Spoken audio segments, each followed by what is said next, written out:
네, 여러분 월걸부 브랜비어 시간입니다. 지난번 연준이 보고서를 통해서 주가 상승에도 금리 인상을 제한적으로 하겠다는 논리를 발표해서 이목을 끌었습니다.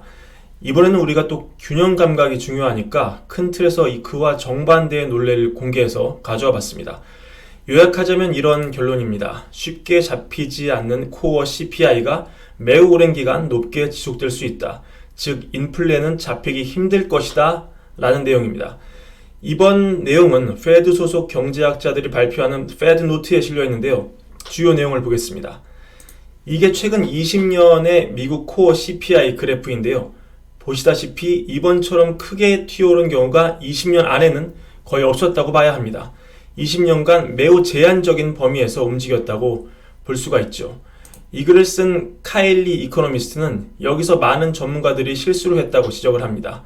기본적으로 인플레와 실업률 간의 관계를 보는 필립스 곡선과 베이지안 통계 기법을 통해 앞으로의 미래를 그는 내다봤는데요.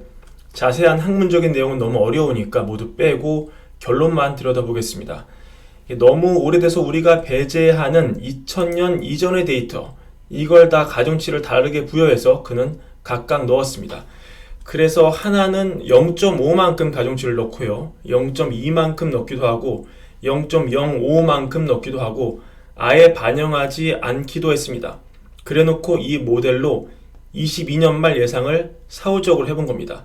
그러니까 설명력이 뭐가 제일 높았느냐? 0.5의 가중치를 넣은 모델이 오차가 가장 적었다. 5.8로 나왔는데 실제 수치가 6.0으로 나와서 다른 가중치를 압도했다. 이런 결론이 나옵니다. 일단 이 결론을 가지고 똑같이 0.5와 0.2, 0.05와 제로의 가중치를 놓은 모델로 앞으로 미래를 예측을 해봤습니다. 그러니까 설명력이 높았던 가중치 0.5 모델에서는 올해 말 코어 CPI가 5.1, 내년에도 5.1, 25년 말에도 5.0으로 거의 떨어지지 않습니다. 그 다음으로 설명력이 높았던 가중치 0.2 모델에서는 올해 말이 4.9, 24년 4.5, 25년 4.1로 여전히 높은 걸 볼 수 있습니다. 2000년 이전 데이터에 미미한 가중치를 부여하는 0.05 모델에서도 올해 말 4.6, 내년 말 3.5, 내후년이 되어서야 3으로 떨어진다. 이런 분석이 나오고요. 2000년 이전 데이터를 넣지 않았던, 즉 카일리가 잘못됐다고 생각하는 방법론으로 예측을 해야 올해 말 3.9, 내년 2.5, 내후년 2.4로 쭉 떨어지는 데이터가 나오는데 카일리의 생각은 이 데이터는 안 맞을 공산이 크지 않겠느냐 이렇게 보고 있습니다. 가중치 0.05를 넣은 세 번째 모델로도 내년 말 여전히 코어 CPI가 3.5로 찍히는 걸 봐서 아무리 우리가 낙관적인 시나리오를 예상해도 내년 말까지 코어가 3.5 밑으로 내려오기는 힘들겠다. 이렇게 설명을 합니다.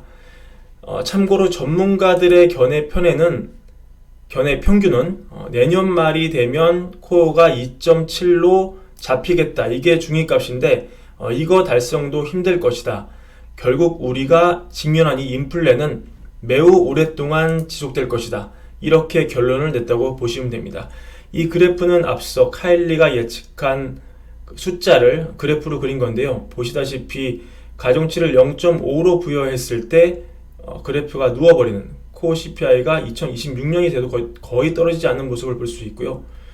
2000년 이전의 데이터를 제로 웨이트로 넣은 이 파란색 그래프를 가면 그래도 한 2.5로 잡히는 거로 볼 수 있는데 카일리의 생각은 우리가 직면한 이 앞으로의 경제 상황이 이 파란색 그래프보다는 주황색 그래프에 가깝다고 보고 있기 때문에 앞으로 매우 오랜 기간 고물가에 우리가 시달릴 것으로 짐작을 할 수 있습니다.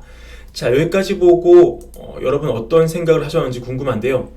복잡한 경제 수식과 통계적인 방법론이 들어갔지만 사실 직관적으로 보면 내용은 단순합니다. 예전에 물가가 높았던 때 2000년 이전의 데이터를 많이 넣으니 앞으로 예상 물가가 높게 나오더라. 뭐 너무 당연한 얘기입니다. 하지만 제가 든 생각은 이 보고서가 나온 시기가 좀 중요하지 않느냐 생각이 드는데요. CPI가 나오는 다음 주 수요일, 이번 주 수요일이죠. 12일 수요일 직전 금요일인 7일, 연준은 이 보고서를 올렸는데요. 어쩌면 앞으로의 CPI 수치에 대해서 일종의 가이드라인을 준 것이 아닐까, 그런 생각이 듭니다. 시장이 빠른 속도의 CPI 하락을 예상하고 있지만 헤드라인 CPI는 제외하더라도 코어만큼은 당신들이 생각하는 것만큼 상황이 녹록하지만은 않다. 이런 걸 미리 가이드를 주려는 그런 의도가 아닐까, 이런 생각이 들고요. 또 저금리 저물가 시대에 우리가 오랫동안 젖어와서 사실 2000년 이전의 시대에 대한 기억이 희미해진 상황인데, 역사가 돌고 돌아서 이제 구조적인 고물가 시대, 우리가 마음의 준비를 해야 하는 것 아닌가 생각도 듭니다. 어떤 쪽이든 이제 우리는 기존의 투자 패러다임을 좀 바꾸고 새롭게 세팅된 룰에 적응을 해야 할 것 같습니다. 오늘의 브랜베어 여기까지입니다. 시청해주셔서 감사드리고 구독과 좋아요도 잊지 말고 부탁드립니다. 감사합니다.